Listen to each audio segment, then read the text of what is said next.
Hello viewers, যারা railway group D এক্সামের অপেক্ষায় ছিলেন তাদের জন্য খুব ভালো খবর যে গ্রুপ ডির নোটিফিকেশন বেরিয়ে গেছে। তোমাদের অ্যাপ্লিকেশন শুরু হবে 23শে জানুয়ারি থেকে।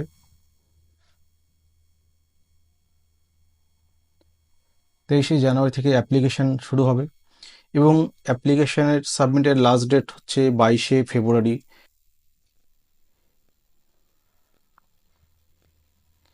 এবং অ্যাপ্লিকেশনের যে ফি জমা দেওয়ার শেষ তারিখ হচ্ছে 24শে ফেব্রুয়ারি। এবং মডিফিকেশন, যদি কোনো অ্যাপ্লিকেশনে কোনো ভুল থাকে তাহলে তার মডিফিকেশনের তোমরা অপশন রয়েছে। কারেকশন বা মডিফিকেশনের জন্য তোমরা 25শে ফেব্রুয়ারি থেকে 6ই মার্চ এই কদিন তোমরা সময় পাবে মডিফিকেশনের। তো আমি শুধু ইম্পর্টেন্ট জায়গাগুলো তোমাদের উল্লেখ করে দেবো, ভিডিও বেশি বড় করব না। কি কি বিষয় নজর রাখতে হবে সেটাই আমি আলোচনা করছি, আর বাকি সমস্ত কিছুই পিডিএফে থাকবে, পিডিএফে একবার দেখে নিতে পারো। দেখো এখানে পোস্ট ওয়াইজ যে বিভিন্ন পোস্ট রয়েছে গ্রুপ ডিতে, সেই পোস্ট ওয়াইজ সিট দেওয়া আছে। তবে টোটাল সিট এবার আগের বার তুলনায় অনেকটাই কম, তবে সিট সংখ্যা কিন্তু বাড়তে পারে। কেন, রেলওয়ের আমরা প্রতিটি পরীক্ষায় দেখেছি পরবর্তীতে সিট সংখ্যা বাড়িয়েছে। তো এবার আগের বারের তুলনায় অনেকটাই কম রয়েছে। আর এখানে জোন ওয়াইজ, এটা আমি আলোচনা করছি, জোন ওয়াইজও সিট সংখ্যা এখানে আলোচনা দেওয়া আছে, পিডিএফ থেকে একটু দেখে নেবে। তোমাদের এডুকেশন কোয়ালিফিকেশনটা কি দরকার, এখানে 10th পাস হলেই হবে, বা আইটিআই বা ইকুইভ্যালেন্ট এর অন্যান্য এক্সামে যদি থাকে। বয়সটা হতে হবে তোমাদের 18 থেকে 36, এবং ক্যাটাগরি ওয়াইজ যেরকম তোমাদের ছাড় আছে সেরকম তোমরা ছাড় পাবে। মেন যে জায়গা দেখো, সিলেবাসটা কি থাকবে এখানে হচ্ছে সায়েন্স 25 নাম্বার থাকবে, ম্যাথামেটিক্সে থাকবে 25 নাম্বার, জিআই বা জেনারেল ইন্টেলিজেন্স থাকবে হচ্ছে 30 নাম্বার, এবং জেনারেল অ্যাওয়ারনেস কারেন্ট অ্যাফেয়ার্স এখানে থাকবে 20 নাম্বার। তো এই যে ভাইটাল জায়গাটা হচ্ছে science, maths, GI. Current affairs এবং জিকে বা জেনারেল অ্যাওয়ারনেস সেটা হচ্ছে অনেকগুলো বিষয় রয়েছে এখানে, এবং কারেন্ট অ্যাফেয়ার্সকে বেশি ট্রেস দিতে হয়, এবং কারেন্ট অ্যাফেয়ার্সটা একটা জায়গাটা একটু সমস্যা তৈরি করে। যদি কন্টিনিউ না করা যায় তাহলে একটা সমস্যা তৈরি হয়।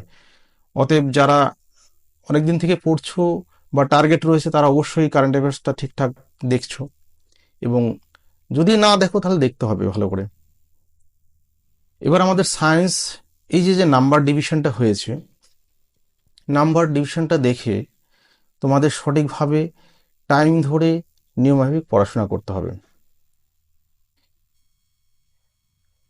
এবার দেখো ফি স্ট্রাকচার হচ্ছে জেনারেল ক্যাটাগরি বা ওবিসি 500 টাকা দিতে হবে, এবং তোমরা যদি সিবিটিতে প্রেজেন্ট হও তবেই টাকা কিন্তু রিটার্ন পাবে, নচেত নয়। এবং অন্যান্য যারা ক্যাটাগরি এসসি এসটি পিডব্লিউডি যারা আছে তাদের 250 টাকা, এবং সিবিটিতে বসলেই এই টাকাটা পরবর্তীকালে রিটার্ন হবে। দেখো প্রসেসটা কি হবে পরীক্ষার, এটা হচ্ছে কম্পিউটার বেসড টেস্ট হবে, সিবিটি যেটা বললাম।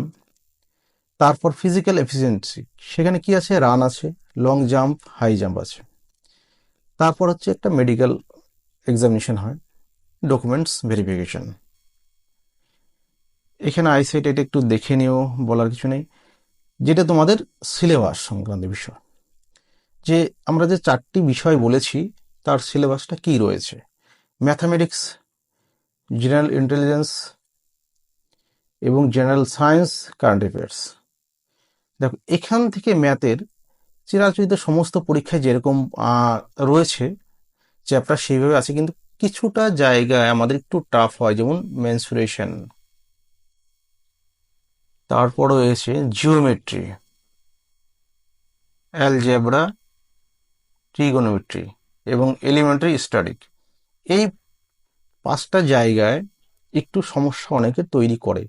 তাছাড়া যেগুলো রয়েছে দেখো সেগুলো সাধারণত কমন চ্যাপ্টার, সমস্ত পরীক্ষার জন্যই আমাদের প্র্যাকটিস করতে হয়, স্টেটের হোক বা সেন্ট্রাল গভর্নমেন্টের হোক, সমস্ত পরীক্ষায় আমাদের এগুলো প্র্যাকটিস করতে হয়। এবং এখন তো সেন্ট্রাল গভর্নমেন্টের সমস্ত পরীক্ষায় মেনসুরেন্স রয়েছে, জিওমেট্রি রয়েছে, ট্রিগোনোমেট্রি রয়েছে, এলিমেন্টারি স্ট্যাটিক্সও রয়েছে। হয়তো রাজ্যের কিছু পরীক্ষায় এগুলো নেই, তবে আমরা এগুলো দেখে নেব এবার, কোনো সমস্যা তৈরি হবে না। আমাদের এই চ্যানেলে সমস্ত চ্যাপ্টার ওয়াইজ ক্লাস থাকবে। এবং জিআই যেখানে তোমাদের সমস্যার তৈরি করে, দেখো সিলোগিজম, তারপর হচ্ছে স্টেটমেন্ট অ্যান্ড আর্গুমেন্টস, অ্যাজামশনস, এই জায়গাটা আর কি, syllogism, statement conclusion, statement argument or assumption, এই জায়গাগুলোতে 5 থেকে 6টা কোশ্চেন এখান থেকে আসে। এখান থেকে অনেকেরই সমস্যা তৈরি হয়। তো এগুলো যদি বারবার প্র্যাকটিস করা যায় তাহলে এই সমস্যাগুলো দূর করা যায়। বাকি যে জায়গাগুলো রয়েছে দেখো কমন, সমস্ত পরীক্ষার জন্যই আমরা এখান থেকে প্র্যাকটিস করে থাকি। এবং general science, physics, chemistry, life science 10th class standard. তবে সিবিএসসি এখানে ইন্ডিকেট করে দিয়েছে একটু লেভেলটা একটু হাই পড়তে হবে, কারণ ম্যাথামেটিক্যালি কিছু প্রবলেম থাকছে ওখানে।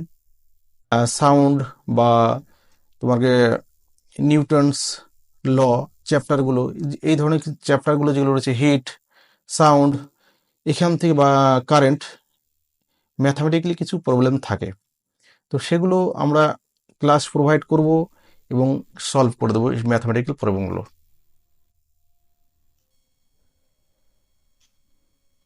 কারেন্ট অ্যাফেয়ার্স যেটা বললাম, কারেন্ট অ্যাফেয়ার্স তোমাদের প্রচুর সাপ্তাহিক এবং মান্থলি কারেন্ট অ্যাফেয়ার্স পড়তে হবে, রিভিশন করতে হবে বারবার। এবং জিকের যে ব্যাপারটা রয়েছে, যারা আগের থেকে জিকে সাবজেক্ট ওয়াইজ ডিটেলস পড়েছিল তাদের তো বেটার, তারা এখন শুধু রিভিশন করবে। এমসিকিউ কোনো একটা নির্দিষ্ট বইকে বারবার এমসিকিউ রিভিশন দেবে, তাহলে অনেকটাই সুবিধা হবে।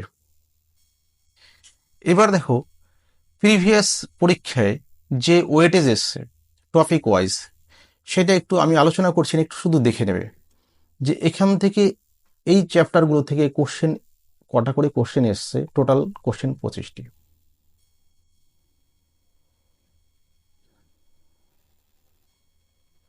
দেখো সায়েন্স থেকে ফিজিক্স, কেমিস্ট্রি, বায়োলজি 8, 10, 7, 25।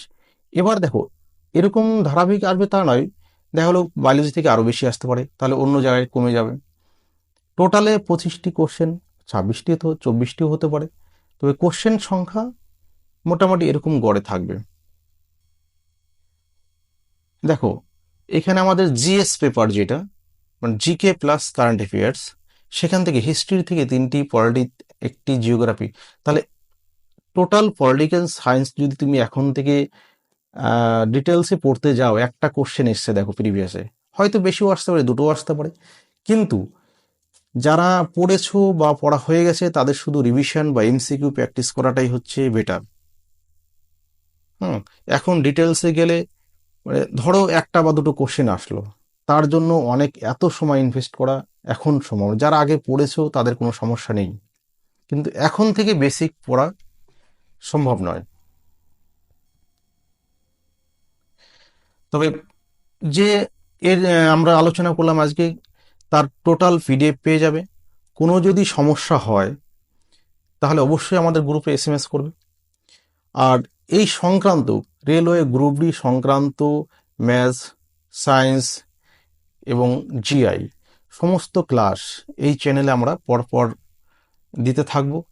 তবে চ্যানেলটিকে সাবস্ক্রাইব করে রেখো এবং নোটিফিকেশন বেল অন করে রেখো, তোমরা সমস্ত আপডেট পরপর পেয়ে যাবে এই পরীক্ষার জন্য। Thank you for watching this video.